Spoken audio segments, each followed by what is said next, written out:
આ viral video એ ભૂમાફિયાઓની 2 નંબરની કમાણી બગાડી નાખી। થોડા દિવસે ખનીજ ભૂમાફિયાઓ રાવલ નદીમાં ત્રાટક્યા। સ્થાનિક પ્રશાસન તંત્રનો કોઈ જ ડર ના લાગ્યો। રાવલ નદીની અંદર 20 ફૂટ ઊંડા ગાબડા પડી ગયા। આટલા મોટા પ્રમાણમાં રેતીનો જથ્થો કોણ ચોરી ગયું? આખી રાવલ નદીમાંથી રેતી ચોરી થઈ ગઈ ત્યાં સુધી ખનીજ વિભાગ ક્યાં સુધી ગયું હતું? મામલતદાર કચેરી, પ્રાંત અધિકારી શું કરે છે? આવા અનેક પ્રકારના પ્રશ્નો સવાલ લોકોમાં થઈ રહ્યા છે।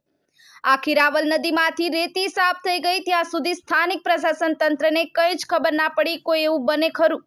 શું માફિયાઓ સરકારી તંત્રને મોટા હપ્તા આપતા હશે કે પછી સરકારી અધિકારી તંત્ર પ્રજાના ટેક્સના પૈસાથી પગાર મેળવી કુંભકરણ નિંદ્રામાં સૂઈ રહ્યા છે? ઉના તાલુકાની જીવાદોરી સમાન રાવલ નદી સૌંદર્ય પ્રકૃતિથી પર્યાવરણ ભરપૂર 16 કળાએ ખીલેલી કુદરતી નજારો આજે ઉના ગીર પંથકમાં આ ભૂમાફિયાઓએ રહેવા દીધો નથી। હાલમાં પૂર્વ માજી ધારાસભ્ય પુંજાભાઈ વંશે પણ ટકોર કરી છે કે રેતીના ભૂમાફિયાઓ દારૂના બુટલેગરો ઉના પંથકમાં બેફામ બન્યા છે। જાણે સરકારી તંત્રનો કોઈ જ પ્રકારનો ડર ના હોય તેવી હદે ધોળે દહાડે સરકારી તિજોરી ચોરી થઈ રહી છે। શું સરકારી તંત્ર એક્શન મોડમાં આવી ફિલ્મી સ્ટાઇલથી કામ કરશે કે પછી આ ખાડા કાન કરી વહીવટદારો હપ્તા વસૂલી જેસે તે જેવી સ્થિતિ જોવા મળશે? નમસ્કાર મિત્રો, આજે ફરી વખત એક ટોપિક જૂનો જ છે, ખબર જ છે બધાને, પરંતુ આજે એક લઈને આવું છે મારે। થોડા દિવસે ટ્રેક્ટરો રાખી અને નદીઓમાંથી રેતીની ચોરી થઈ રહી છે। કોની રહેમ નજર હેઠળ આ જે રેતીની ચોરી છે એ થઈ રહી છે? આજ મારે તમને બતાવવું છે કે ઉના તાલુકાના સામતેર, ઉમેજ એવા ગામડાઓ જે જીવાદોરી સમાન જે રાવલ નદી છે, જેમાં કુદરતી સૌંદર્ય ભરપૂર છે, ત્યાં કોઈ નદીના તટ પર જશે તો એમને એવું લાગશે કે અમે કંઈક નજારો જ કંઈક અહીંનો અલગ છે, સ્વર્ગ સમાન જે આ નદી છે, જે ખેડૂતોને પણ ઉપયોગી છે, એવી નદીને આજે ખોળી ખાય છે, એટલે કે ખોતરી ખાય છે। તેને ખોદી અને તેમાંથી રેતી એટલી હદે આ ભૂમાફિયાઓએ ચોરી કરી છે કે આપ વિચાર પણ ના કરી શકો। કરોડો રૂપિયાની ચોરી આ ભૂમાફિયાઓએ આ રેતીની કરી છે। તેમની ઉપર કેની રહેમ નજર છે કે ત્યાં રેડ નથી પડતી। આજે આપ જોશો કે બુટલેગરોની ઘરે અથવા કોઈ દારૂ વેચતા હોય એમની ઘરે પોલીસ રેડ કરતી હોય છે, એને પકડતા હોય છે, એ લોકોની માથે કાયદેસરની કાર્યવાહી થતી હોય છે। પરંતુ આજે મારે તમને એ કહેવું છે કે કલેક્ટર ઉના તાલુકાની અંદર છે, ડિમોલેશન થઈ રહ્યું છે। આ રેતી બાબતે ન્યૂઝમાં ઘણી વખત આવ્યું છે, ન્યૂઝપેપરોમાં આવ્યું છે, સોશિયલ મીડિયામાં પણ વિડીયો વાયરલ થયા છે। ત્યારે આજે એક રાવલ નદીનો એક વિડીયો વાયરલ થયો છે। ટ્રેક્ટર માથે ડ્રાઈવર આરામથી સૂતો છે, કેમ કે એને ખ્યાલ છે કે ભાઈ અમે ભૂમાફિયાઓ છે, અમારા શેડા ઉપર સુધી છે, તંત્ર અમારું કાંઈ બગાડી શકે એમ નથી અને અમે તંત્રના બાપથી બીતા નથી। મારે આવા શબ્દ બોલવા પડે છે, એનું કારણ એ છે કે આ લોકો ક્યારે ડરશે, આની ઉપર ક્યારે કાર્યવાહી થશે? આજે જે આ રાવલ નદી છે તેમાં થોડા દિવસે ખનીજના જે ભૂમાફિયાઓ હોય છે તે ત્રાટકી અને એમાંથી રેતીની ચોરી કરે છે। સ્થાનિક પ્રશાસન ઘોર નિંદ્રામાં સૂતું છે। શા માટે ભાઈ? માઇનિંગ સુપરવાઇઝર શું કરે છે ઉનાનો ભાઈ? મામલતદાર સાહેબ તમે શું કરો છો? જ્યારે કલેક્ટર આવે ત્યારે જ તમને બધું સૂઝે છે કરાવવાનું, તમે રાતે ડિમોલેશનની કામગીરી કરાવો છો, ત્યાં રાતે જાગો છો। આ જે કુદરતી સૌંદર્ય ધરાવતી જે રાવલ નદી છે એમાંથી ભૂમાફિયાઓ દ્વારા રેતીની ચોરી થઈ રહી છે, ત્યારે તમે ક્યાં છો? ટીડીઓ સાહેબ, આપને પ્રશ્ન પૂછવામાં આવે છે, ક્યાં છો આપ? પ્રાંત અધિકારી સાહેબ, હમણાં જ વિવાદમાં આવ્યા છો, પ્રાંત કચેરી વિવાદમાં આવી છે, ક્યાં છો તમે? આ ભૂમાફિયાઓ દ્વારા આપના જ ઘરમાંથી ચોરી કરી રહ્યા છે। આપણે એ માટે ત્યાં બેઠાડ્યા છે કે આ જે કુદરતી વસ્તુ છે, જે સરકારી ખનીજ ખજાનો છે, એની ચોરી કોઈ ન કરી જાય, એ માટે તમને બેઠાડ્યા છે। અને તમે શું કરો છો? ત્યાં બેઠા બેઠા, ખુરશીમાં બેઠા બેઠા શું કરો છો?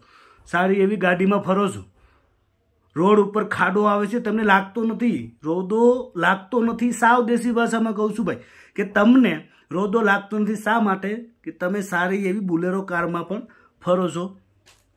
ત્યારે આ ભૂમાફિયાઓ બેફામ બન્યા છે। કેમ ભાઈ તમારી આંખ લાલ નથી થતી? જ્યારે ન્યૂઝમાં આવે છે ન્યૂઝપેપરમાં આવે છે, સમાચાર પત્રકોમાં આવે છે, ત્યારે તમે 1-2 ટ્રેક્ટરોને પકડી અને તમે પૂરી દો છો, એમની ઉપર કેસ કરો છો. અત્યારે હજારો ટ્રેક્ટરો ચાલે છે ભાઈ. અને ઉના તાલુકાની અંદર ક્યાં છે રેતીની લીજ? રાવણ નદીની અંદર ક્યાં લીજ છે? તમે ત્યાં જાઓ, જોવો, ત્યાં 200, 250, 250 ફૂટ જેવા ખાડા કરી નાખવામાં આવ્યા છે. અને એ રાવણ નદીની અંદર પૂરજોશથી રેતી ચોરીનું કામ ભૂમાફિયાઓ દ્વારા કરવામાં આવે છે.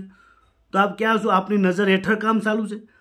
આવા પ્રશ્ન એવા જ થઈ રહ્યા છે. અને સૂત્ર અનુસાર તો જાણવા પણ મળ્યું છે કે ત્યાંના માઇનિંગ સુપરવાઇઝર અહીંયા કંઈ ધ્યાન દેતા નથી ભાઈ, એમને રૂપિયા આવતા હશે. સૂત્ર અનુસાર જાણવા મળ્યું છે. લોકો પણ કહે છે, ત્યાંના સ્થાનિક લોકો તમારા સુધી પહોંચતા નથી. કેમ કે આ ભૂમાફિયાઓના ડરથી. ભૂમાફિયાઓ ક્યારે આ લોકોને ડરાવતા બંધ થશે અને તમારાથી ક્યારે ડરશે કે ભાઈ તમે અધિકારી શું? એક તમે મામલતદારની ખુરશી ઉપર બેઠા છો, ટીડીઓની ખુરશી ઉપર બેઠા છો, પ્રાંત અધિકારીની ખુરશી ઉપર બેઠા છો, કલેક્ટરની ખુરશી ઉપર બેઠા છો. કલેક્ટરે હમણાં ડિમોલેશનમાં ઘણા જ ફાંકા ઝીક્યા છે. કલેક્ટર સાહેબ પહેલાં અહીંયા જાઓ, તમે જ્યાં રેતીની ચોરી થઈ રહી છે ત્યાં જાઓ, ગ્રાઉન્ડ ઝીરો ઉપર જાઓ. સામતેરની રાવણ નદી એકદમ ખાઈ ગયા છે, પૂરેપૂરી ખાઈ ગયા છે. ત્યાંનો હમણાંનો જ વિડીયો તમને તાજા અને લાઈવ પણ બતાવ્યા છે. તમે અમારા વોટ્સઅપમાં મેસેજ તો જોતા નથી, એ ન્યૂઝ જોવો તમે. સોશિયલ મીડિયા અત્યારે તમને ન્યૂઝ બતાવે છે, એ જોવો તમે. ખરેખર એમની ઉપર એક્શન લેવું જોઈએ. ભૂમાફિયાઓ દ્વારા રેતીનું ખરા અર્થે પૂરેપૂરું કરોડો રૂપિયાનું નુકસાન કરી, કરોડો રૂપિયાનું ખોદકામ કરી નાખ્યું છે. કોઈ જીસીબી દ્વારા કરે છે, કોઈ ફુલડોઝર દ્વારા કરે છે, કોઈ ટ્રકો પણ ભરીને લઈ જાય છે, કોઈ ટ્રેક્ટરો ભરે છે, અને કોઈ પાવડા અને તગારાથી કરે છે. એના કરતાં જો એવડું બધું ડિમોલેશન તમે કરવા જઈ રહ્યા છો, એટલા તાલુકામાં ડિમોલેશન કર્યું છે, તો એક ઉના તાલુકાની અંદર રેતીની લીઝ માટે ઘણી અરજીઓ હોય છે. એક લીઝ કેમ નથી આપતા? કેમ? આ સ્થાનિક તંત્રના એમાંથી રૂપિયા વરાય છે. હમણાં જ પોલીસોએ 1-2 ટ્રેક્ટરો પકડ્યા હતા. એ લોકો માથે કાયદેસર ધોરણની જે કાર્યવાહી હતી એ કરવામાં આવી છે રેતી બાબતે. હાલ દીવ ચેકપોસ્ટ ઉપરથી પણ ઘણા વિડીયો વાયરલ થયા છે કે રેતીની ચોરી કરે છે. ખડા દરિયાપટ્ટી ઉપરથી એટલી જ રેતીની બેફામ ચોરી થઈ રહી હતી. આજે રાવણ નદી છે, મસુંદરી નદી છે, ઉના તાલુકાની એક પણ આજુબાજુની નદી એવી બાકી નહીં હોય કે ત્યાં ભૂમાફિયાઓ દ્વારા રેતી ચોરી નહીં કરી હોય. કેમ તમે ચૂપ થઈને બેઠા છો? શું આ ભૂમાફિયાઓ અને મોટા મોટા જે માણસો હોય છે એ તમને પૈસા ખડકી દે છે ભાઈ? રૂપિયા આપે છે. અત્યારે રૂપિયાથી જ માણસ દબાય છે, એટલું ધ્યાન રાખજો. આ જે અત્યારે રોલ એ જ ચાલી રહ્યો છે કે રૂપિયાથી માણસ દબાઈ જાય છે. રૂપિયા લે એને પ્રોબ્લેમ હોય છે, રૂપિયા નથી લેતા એને પ્રોબ્લેમ નથી. તો ખાસ કરીને આ ભૂમાફિયાઓની અટકાયત કરો. આ બેફામ આ આપણા કુદરતી સૌંદર્યને બગાડી રહ્યા છે. કેમ તમે એની અટકાયત નથી કરતા?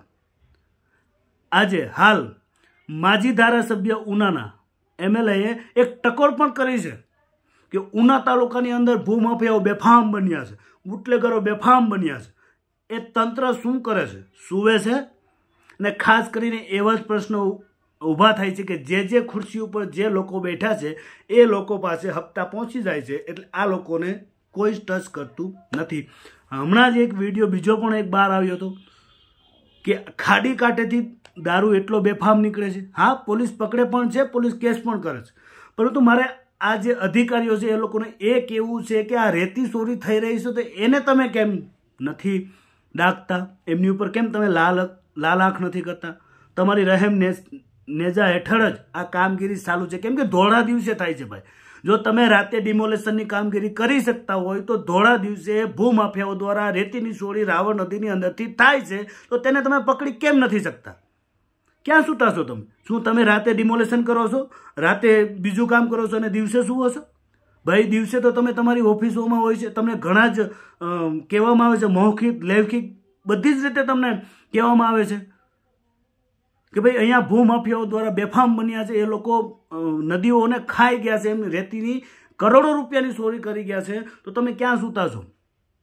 અને હાલ જો આપણે અરજી કરીએ તો ત્યાંથી કલેક્ટર કચેરીએથી કોઈ કાફલો આવે ભૂમાફિયાઓને પકડવા માટે, પરંતુ ત્યાં પહેલાં જ જાણ થઈ જાય છે કે ભાઈ અમે ઉના તાલુકાની અંદર આવીએ છીએ, આવી અરજી આ લોકોએ કરેલી છે તમારા વિરુદ્ધ, એટલે તમે ત્યાં આજે રેતી ભરવા કે કોઈ જાતનું કોઈ કામગીરી કરવા જતા નહીં.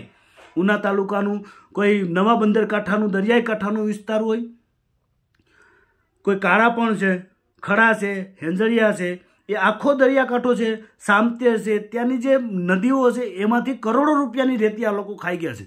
ક્યારે પકડશો ભાઈ? ક્યારે આની ઉપર કાર્યવાહી કરશો? ક્યારે તમે કોઈ લીઝ મંજૂર કરાવશો? અને લીગલી રીતે લીઝ મંજૂર કરાવો એટલે આ લોકોને કોઈ તકલીફ ના પડે. એક ટ્રેક્ટર કોઈની પાસે હોય છે, હપ્તા ભરતો હોય છે, માંડ કરીને આ રેતીના કામમાં હરકાવતો હોય છે. હરકાવવું જ પડે, કેમ કે એને પણ એમના ઘરનું ભરણ પોષણ કંઈક ને કંઈક કરવું પડે છે. બીજા પણ છે સાધનો કે એમાં હાંકી શકે, પરંતુ આમાં હાંકતો હોય છે. જો તમે પકડશો, દંડ કરશો, લાખ રૂપિયા 1.5 લાખ રૂપિયાનો દંડ આવશે. એમની પાસે 7 થી 8 મજૂરોનું ઘર જે રોજગારી આવતી હોય છે એ બંધ થઈ જશે. તમે ઉના તાલુકાની આજુબાજુમાં એવો તો કોઈ કંપનીઓ તો એવી નથી કે એમાં કોઈ કામગીરી કરવા જાય. રોજગાર તો એવો બહાર નથી પાડેલો કે એમાં લોકો કામગીરી કરવા જાય. લોકોને મજૂરી જ કરવાની છે, આમાં જ મજૂરી કરે છે. કાં તો લોકો ખેત મજૂરી કરશે, ચોમાસામાં ભાઈ ક્યાં ખેત મજૂરી કરવા જાય? ખેત મજૂરી કરશે. કોઈ ઉના તાલુકાની અંદર ખાણ જે વિસ્તાર છે, જે માઇનિંગનું જે કામગીરી છે એમાં મજૂરી કરશે, અથવા તો આવું રેતી ભરવા જશે ને એમાં મજૂરી કરશે. કોઈ કડિયા કામ કરશે, કોઈ લોખંડનું કામ કરશે. એવા કામ લોકો મજૂરી જ કરે છે. આજુબાજુના વિસ્તારમાં કોઈ જેવો રોજગાર નથી. તો એના વિશે પણ તંત્રએ વિચારવું જોઈએ. હાલ જ જે પૂર્વ ધારાસભ્યએ જે પુંજાભાઈ વંશે જે ટકોર કરી છે કે ભાઈ બધું જ ખુલ્લું દેખાય છે, બધું જ ખુલ્લું બધું બતાવે છે, પરંતુ આ લોકોને કોઈ એક્શન જ લેવું નથી. એમની ઉપર એક્શન લ્યો. અને આ રાવણ નદીની અંદર જે બેફામ ટ્રેક્ટર ઉપર જે પગ ઉપર પગ ચડાવીને બેફામ બેઠા છે ડ્રાઈવરો, એને પકડો. એ ટ્રેક્ટર કેનું છે અને એની માથે કેનો હાથ છે એ પણ પકડો. જાણે ઉના તાલુકાની અંદર તો એવું લાગે છે કે કોઈ મોટા નેતાઓના હાથ હોય છે અને ભૂમાફિયાઓ બેફામ બનતા હોય છે. બહુ નેતાઓના હાથ હોય છે. એ તંત્રના જે અધિકારીઓ છે એને કહે છે, એમની ભલામણો કરે છે, બુટલેગરો બેફામ બન્યા. પોલીસ એમની ઉપર એક્શન લેશે. એ બાદ હવે આ તંત્રએ પણ જાગી અને એક્શન લેવું જોઈએ. હવે અમે કહેશું પછી જાગશું કે તમે તમારી કામગીરી ખાસ કરશો. ભાઈ તમારું મકાન બને છે, તમારા મકાનનો સામાન છે, તમે બીજી જગ્યાએ જ્યાં મેક્યો છે એનું ધ્યાન તમારે જ રાખવાનું છે. શું એ મકાન તમે જે મકાનનું સામાનનું ધ્યાન રાખો છો એ સામાન ચોરાતો હશે તો તમે આંખ આડા કાન કરીને બેઠશો કે ભાઈ તમે ચોરી જાઓ, અમે તો અહીંયા બેઠા છીએ, તમે ટેન્શન લ્યોમાં? તો તમને જે અધિકારીઓની જે ખુરશી ઉપર બેઠાડા છે એમનું કામ જ એ છે કે તમને ઉના તાલુકો સોંપ્યો છે તો ઉના તાલુકાની જે સરકારનો જે ખજાનો હોય છે એની ચોરી કોઈ ન કરી જાય. અમુક બીજા કોઈ કામ હોય છે, વિકાસના કામો હોય છે, આ છે તે છે, બધી વસ્તુ કરવા તમને બેઠાડ્યા છે. અને ખાસ કરીને આ ભૂમાફિયાઓને દંડિત કરવા પણ તમને બેઠાડ્યા છે. એ કરો. તો આ રાવણ નદીને જે ખોદીને ખાઈ ગયા છે, જે રેતીની ચોરી કરી ગયા છે, એ ભૂમાફિયા ઉપર ક્યારે તમે એક્શન લેશો, ક્યારે જાગશો, એ હવે આગલા દિવસોમાં જોવું રહ્યું. અને આગળ પણ આવા જ તમને ભૂમાફિયાઓના જે પર્દાફાશ કરવાનું છે બતાવતા રહીશું. નમસ્કાર.